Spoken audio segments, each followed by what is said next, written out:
falamos de máquinas térmicas. Em algum momento, vocês viram que para a máquina funcionar, a água ela tem que ser esquentada até ela virar vapor. Então, a água fica numa caldeira e essa caldeira, dentro dela, acontece a queima de um combustível e essa queima libera energia para esquentar a água. O que seria um combustível? O combustível é uma substância que a queima dele, a combustão, tem a capacidade de liberar calor. Então, a energia térmica vai ser liberada na forma de calor.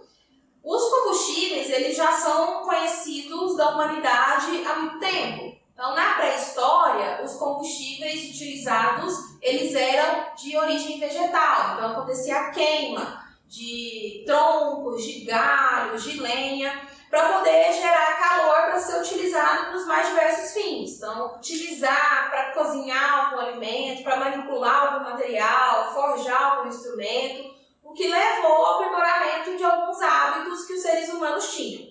Atualmente, os combustíveis mais utilizados são os combustíveis fósseis, como o carvão mineral, o petróleo e o gás natural. Esses combustíveis, eles são assim chamados combustíveis fósseis, primeiro, porque eles são combustíveis, são substâncias que a queima libera uma grande quantidade de calor, e eles são fósseis porque eles se originam da transformação de seres vivos que viveram há milhões de anos atrás. Então, remete aí ao processo de fossilização, mas eles não são fósseis propriamente ditos. Então, vamos começar com o carvão mineral. Aqui é importante vocês saberem que nós não estamos falando do carvão vegetal, que é aquele utilizado para fazer churrasco, por exemplo. O carvão vegetal, ele é originado da queima de algum material vegetal, de uma planta, então do tronco, de uma árvore, do galho, a lenha. Esse carvão mineral não. Como que ele é formado?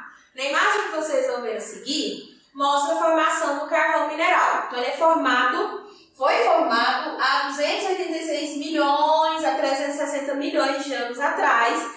De que maneira? Existiam grandes florestas nesse período, e aí essas florestas foram soterradas por sedimento. Então, ao longo dos milhões de anos, várias camadas de sedimento foram se depositando acima dessas florestas, e aí a partir de processos físicos e químicos, essa floresta deu origem ao carvão mineral, que são essas estruturas que vocês vão ver na próxima imagem, que atualmente são muito utilizadas em usinas termoelétricas que produzem energia a partir da queima desse combustível, e também em indústria siderúrgica, que trabalha com aço, com ferro.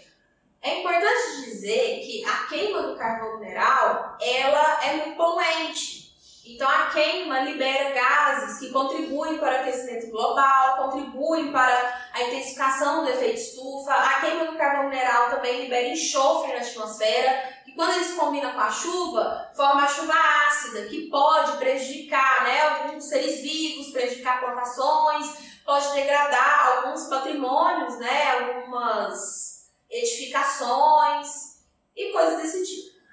Além dessa poluição gerada pela queima, a extração do carvão mineral também pode ser muito prejudicial para quem trabalha nela. Então, o carvão mineral ele é retirado através de minas que são construídas e esse carvão vai sendo extraído. Então, os trabalhadores dessas regiões eles estão expostos a condições de trabalho muito ruins e também estão expostos a doenças ocasionadas pela sua atividade. Então, o material que fica disperso no ar, a quantidade de água que fica nessas minas, é um local muito úmido.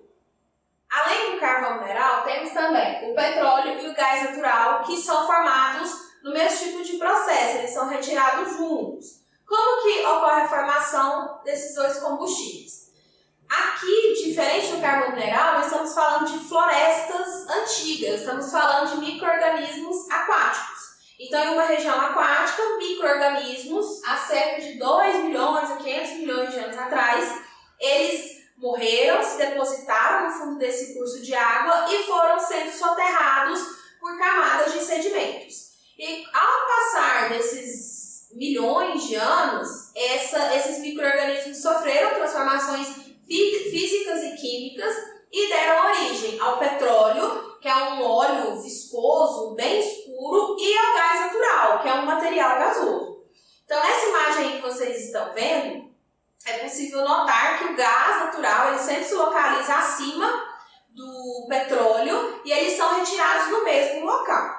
O que é feito então com esses dois combustíveis fósseis? O gás natural ele é extraído e ele é distribuído em alguns tipos de segmentos. Então ele pode ser distribuído para a indústria, local que vai usar forno, local que vai usar um aquecedor, pode ser distribuído também para apartamentos através de sistemas de tubulações.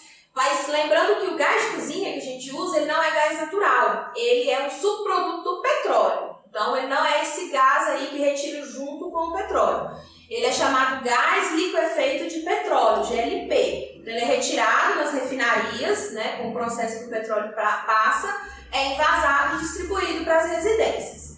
Então, depois que retira o gás natural, vem a retirada, a extração do petróleo e ele é enviado para as refinarias. E lá ele vai passar por processos que vão originar esses subprodutos, como eu falei. Então vai originar a gasolina, que é um combustível que a gente utiliza, o diesel também é um combustível, querosene, asfalto, que é utilizado para pavimentação, alguns tipos de graxa, alguns tipos de lubrificantes. Então o petróleo ele tem uma ampla utilização e origina muitos subprodutos que hoje são essenciais para a gente, né? Alguns tipos de plásticos também são feitos aí com subprodutos do petróleo. Um grande problema da utilização dos combustíveis fósseis, qualquer um deles, primeiro, né, é a utilização muito rápida, né, a extração muito rápida desses combustíveis, sendo que o tempo de formação deles é muito longo. Então eles demoram milhões de anos para serem produzidos e a gente está extraindo e utilizando esses combustíveis numa velocidade muito grande. Então a gente usa numa velocidade infinitamente maior do que a velocidade com que eles são produzidos. Então em algum momento eles podem vir a faltar. Além disso, a extração desses combustíveis fósseis ela gera problemas ambientais e gera também problemas sociais. Então regiões onde existe carvão mineral, né, depósito de carvão mineral, de petróleo, são alvos aí de disputa, gerando até guerras civis nessas localidades, causando muita morte, né, prejuízos dos mais variados possíveis. Bom, voltando um pouco aí nas máquinas térmicas, na última aula eu falei para vocês, né, como elas funcionavam e tal.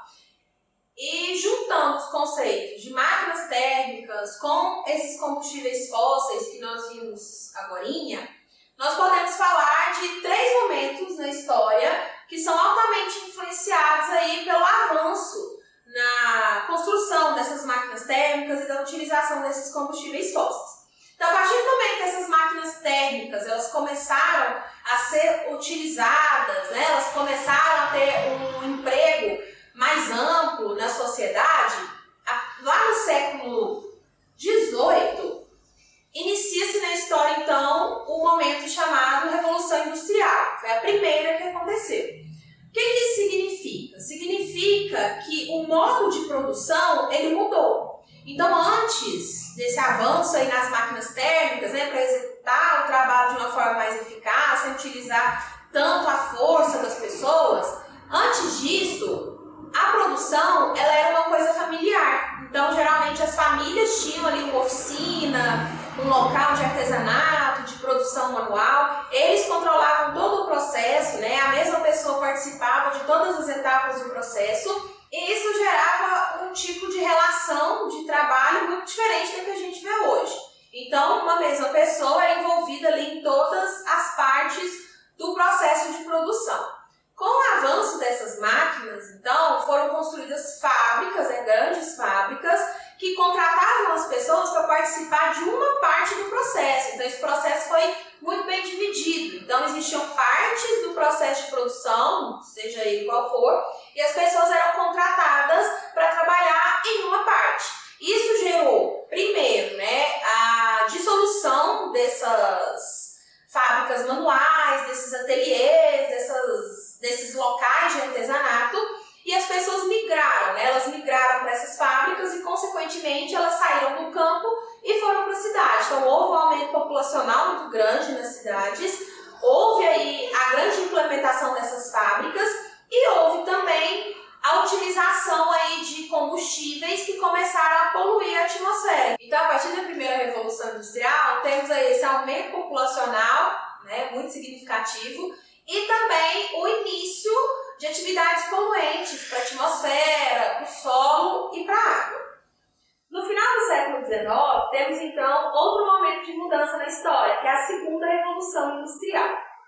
Qual que é aí o ponto de partida para esse momento histórico? Vocês se lembram que as máquinas a vapor que eu apresentei para vocês, elas utilizavam o sistema de aquecimento de água, tinha uma caldeira. Então, ele utilizava combustão externa. Então, acontecia ali a queima de combustível numa parte externa da máquina.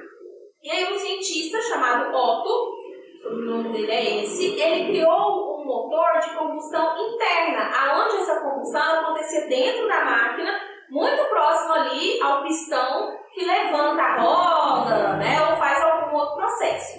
E aí não era necessário utilizar só materiais vegetais ou carvão mineral. Poderiam ser utilizados outros combustíveis, como subprodutos do petróleo.